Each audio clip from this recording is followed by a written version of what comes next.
नमस्कार, जी न्यूज पर बिलासपुर प्रदेश भर की तमाम ताजा तरीन खबरों के साथ इस वक्त मैं हूं सुमित। खबरों की ओर बढ़ने से पहले नजर डालते हैं आज की हेडलाइंस पर। मन की बात के 132वें एपिसोड से प्रेरणा छत्तीसगढ़ जल संरक्षण मॉडल को मिली पहचान। नेताओं ने एक दूत का संदेश दिया। ब्लड फ्लू खतरे के बीच बिलासपुर स्टेशन पर चूजों की सप्लाई जारी। प्रशासन की सख्ती पर उठे गंभीर सवाल। भूतपूर्व स्टील प्लांट में इंडक्शन फर्नेस ब्लास्ट से बड़ा हादसा। ट्रेन ऑपरेटर गंभीर झुलसा। बॉम्ब की पुलिस जांच जारी। दक्षिण मध्य रेलवे ने कमाई में बनाया रिकॉर्ड, लेकिन यात्री की सुविधाएं बदहाल। पंक्चुअलिटी और कैंसिलेशन से लोग परेशान। अब समाचार विस्तार से।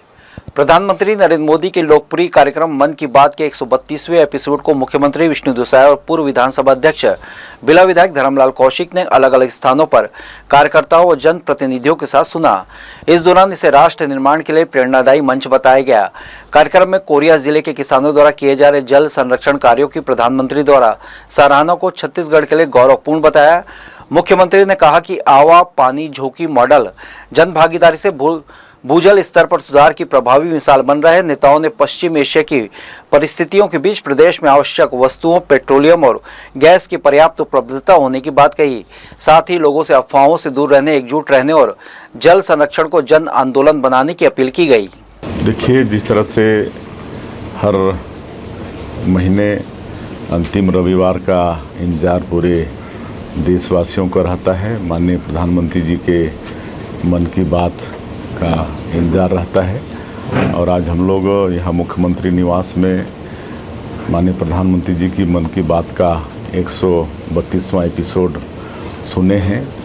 और ऐसे समय में हमारे रायपुर उत्तर के विधायक श्री पुरंदर मिश्रा जी, हमारे नांग के चेयरमैन श्री संजय श्रीवास्तव जी, युवा मोर्चा के हमारे प्रदेश के अध्यक्ष श्री राहुल टिकरिया जी और हमारे संगठन का और कार्यकर्ताओं की उपस्थिति में मन की बात सुने हैं। और हर बार मन की बात में बहुत अच्छी अच्छी चीज़ें, नवाचार सुनने को मिलता है जो देश भर में लोग करते हैं और उससे पूरे देशवासियों को एक प्रोत्साहन भी मिलता है। सरकंडा क्षेत्र में एक बड़ा हादसा होते होते टल गया जब एक छात्र की पॉकेट में रखा मोबाइल अचानक फट गया। घटना सेंट्रल लाइब्रेरी के पास हुई, जहां मोबाइल ब्लास्ट होते ही छात्र की पैंट में आग लग गई और मौके पर अफरा तफरी मच गई। आग लगने से छात्र झुलस गया और उसके हाथ पैर में चोटें आई। मौके पर मौजूद उसके साथियों ने तुरंत हिम्मत दिखाते हुए आग बुझाने की कोशिश की और कुछ ही देर में स्थिति पर काबू पाया गया, जिसमें बड़ा हादसा टल गया। घटना के बाद छात्र को तुरंत प्राथमिक उपचार दिया गया। डॉक्टरों के अनुसार अब उसकी हालत खतरे से बाहर है, लेकिन हादसे ने सभी को झकझोर कर रख दिया। मामले की सूचना मिलते ही पुलिस मौके पर पहुंची और जांच शुरू कर दी। शुरुआती तौर पर मोबाइल ब्लास्ट का कारण बैटरी खराबी या ओवरहीटिंग माना जा रहा है। फिलहाल पुलिस तकनीकी पहलुओं की जांच में जुटी है। बिलासपुर जिले के तखतपुर नगोई नए बाईपास मार्ग पर उस पर सनसनी फैल गई जब सड़क किनारे लावारिस हालत में बोरियों में भरी बड़ी संख्या में मृत मुर्गियां पाई गई। राहगीरों ने जब दुर्गंध महसूस की और बोरियों को देखा तो अंदर मुर्गियों के शव मिलने से पूरे इलाके में हड़कंप मच गया। स्थानीय लोगों का कहना है कि इस तरह खुले में मृत मुर्गियों को फेंकना बेहद खतरनाक है, क्योंकि इससे ब्लड फ्लू जैसी गंभीर बीमारी फैलने का खतरा बढ़ जाता है। आसपास के ग्रामीणों में इसे लेकर दहशत का माहौल है और लोग अपने स्वास्थ्य को लेकर चिंतित नजर आ रहे हैं। ग्रामीणों ने आशंका जताई कि किसी पोल्ट्री फार्म से संक्रमित या बीमार मुर्गियों को यहां लाकर फेंका गया है। इस लापरवाही से न केवल पर्यावरण प्रदूषित हो रहा है, बल्कि इंसानों और अन्य पशुओं के लिए भी खतरा पैदा हो गया है।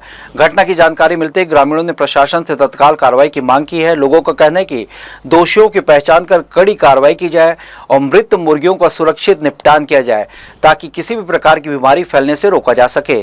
इन दिनों शहर में ब्लड फ्लू का खतरा लगातार बढ़ता जा रहा है, जिसे लेकर प्रशासन सख्त नजर आ रहा है। हालात को देखते हुए शहर के सभी चिकन दुकानों को बंद करने के आदेश भी जारी किए गए हैं, ताकि संक्रमण के फैलाव को रोका जा सके। इसी बीच एक बड़ी लापरवाही सामने आई है, जिससे प्रशासन की सतर्कता पर सवाल खड़े कर दिए हैं। रविवार को बिलासपुर रेलवे स्टेशन पर भारी संख्या में चूजों की सप्लाई होते हुए दिखाई दी। जानकारी के मुताबिक ये चूजे दिल्ली से मंगाए गए थे और खुले तौर पर स्टेशन पर उतारे जा रहे थे। सबसे बड़ी चिंता की बात यह है कि जहां एक और ब्लड फ्लू के चलते पोल्ट्री से जुड़े कारोबार पर रोक लगाई जा रही है, वहीं दूसरी ओर इस तरह खुलेआम चूजों की आपूर्ति जारी रहना खतरे को और बढ़ा सकता है। इससे संक्रमण फैलने की आशंका और गहरा सकती है। वीडियो में साफ देखा जा सकता है कि किस तरह बड़ी संख्या में चूजों को स्टेशन पर उतारा जा रहा है।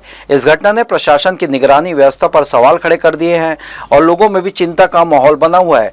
अब देखना यह होगा कि प्रशासन इस मामले में क्या कदम उठाता है। क्या यह सप्लाई उनकी जानकारी में हो रही थी या फिर निगरानी में चूक हुई है, जांच का विषय बन गया है। फिलहाल इस घटना ने शहर में बर्ड फ्लू के खतरे के बीच नई चिंता जरूर बढ़ा दी है। कोरबा के सीएसबी चौकी क्षेत्र स्थित पंचवटी मार्ग पर ड्यूटी के लिए जा रही एक नर्स पर अज्ञात बाइक सवार युवक ने पीछे से चाकू से हमला कर फरार हो गया। घायल नर्स ने हिम्मत दिखाते हुए परिचित को फोन कर मदद ली और अस्पताल पहुंचाया गया, जहां उसका इलाज जारी है। सूचना पर पहुंची पुलिस सीसीटीवी फुटेज खंगाल रही और हमले के कारणों में आपसी रंजिश या प्रेम प्रसंग की जांच कर रही है। पुलिस उप महानिरीक्षक और वरिष्ठ पुलिस अधीक्षक रजनेश सिंह के निर्देशन में बिलासपुर पुलिस लाइन में एक दिवसीय फॉरेंसिक प्रशिक्षण कार्यशाला का आयोजन किया गया। इस कार्यशाला में राजपत्रित अधिकारियों, थाना चौकी प्रभारियों और विवेचकों सहित कुल 75 अधिकारी कर्मचारी शामिल हुए। कार्यशाला का मुख्य उद्देश्य अपराध जांच में फॉरेंसिक विज्ञान के उपयोग को बढ़ाना और घटना स्थल निरीक्षण की बारीकियों से अधिकारियों को अवगत कराना था। परीक्षण के दौरान अपराध स्थल के निरीक्षण, साक्ष्य के महत्व, तलाशी एवं जब्ती की प्रक्रिया के साथ साथ फोटोग्राफी और वीडियोग्राफी के तकनीकी पहलुओं पर विस्तार से जानकारी दी गई। प्रशिक्षण में वरिष्ठ वैज्ञानिक अधिकारी डॉक्टर समीर कुंजे और वैज्ञानिक अधिकारी प्रशांत कुमार ने फॉरेंसिक विशेषज्ञ के रूप में अपने अनुभव साझा किए। उन्होंने बताया कि किस प्रकार वैज्ञानिक तरीके से साक्ष्य संकलन और संरक्षण से अपराधियों तक पहुंचना आसान होता है। साथ ही कृत्रिम घटनास्थल तैयार कर अधिकारियों को व्यवहारिक अभ्यास भी कराया गया।